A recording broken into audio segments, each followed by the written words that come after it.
আসসালামু আলাইকুম রহমতুল্লাহি ওবরকাতুহু। সম্মানিত দর্শক, আমাদের পবিত্র ঈদুল আজহা এই উপলক্ষে এই বাংলাদেশ স্মরণকালের সবচেয়ে বড় একটি সরকারি ছুটির কবলে পড়েছে।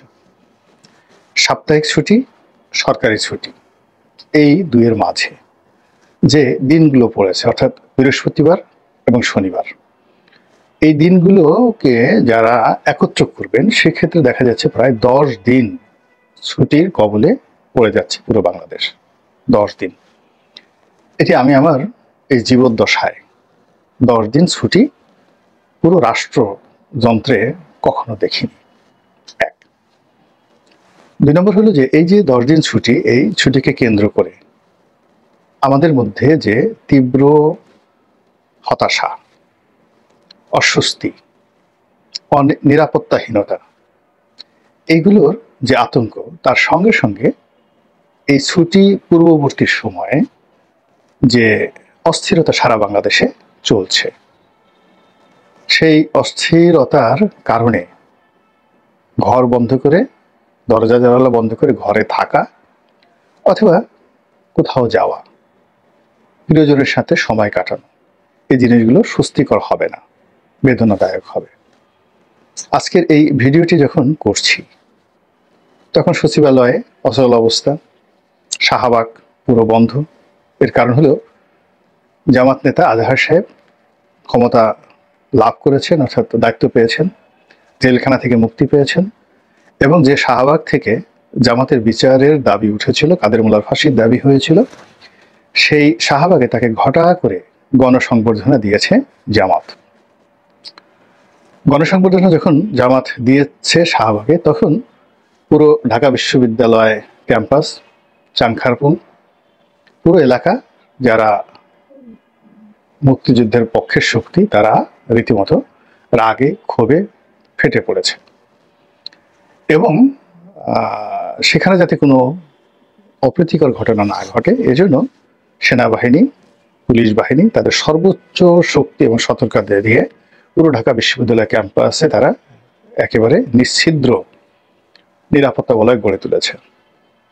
ফলে সকাল 9টা থেকে 11টা 12টা পর্যন্ত যারা ধানমন্ডি মিরপুর রোড হয়ে মতিঝিল এই এলাকাতে আসার চেষ্টা করেছেন, তারা বুঝতে পেরেছেন কত ধানে কত চাল। এই গেল এক। 2 নম্বর হলো যে সচিবালয়ের কথা বললাম, শাহবাগের কথা বললাম, বলার পরে 2 নম্বরে যেটা, সেটা হলো পুরো পল্টন এলাকাতে এখন তারুণ্যের সমাবেশ হচ্ছে।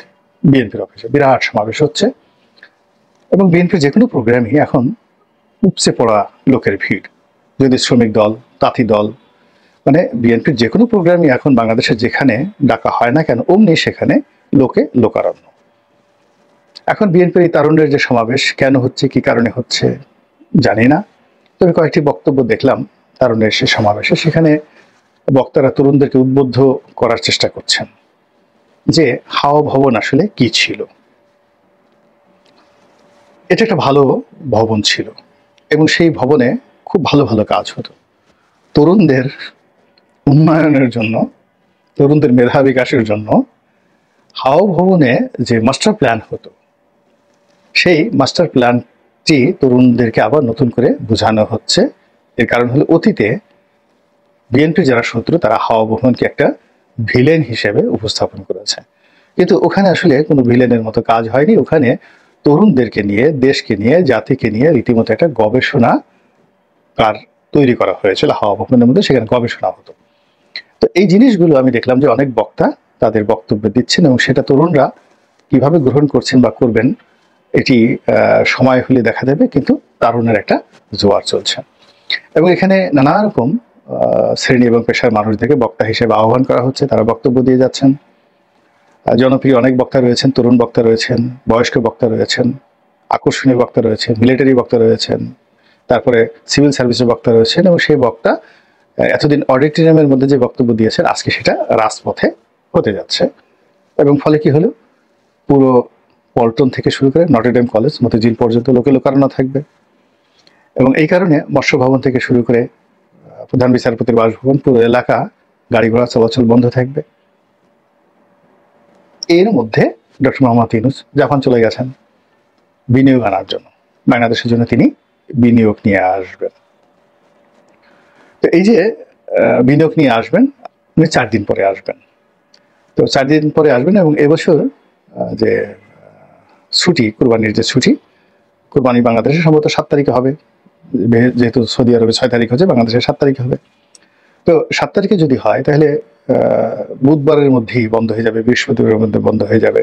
তো আমাদের হাতে আসলে সময় নাই বললেই চলে।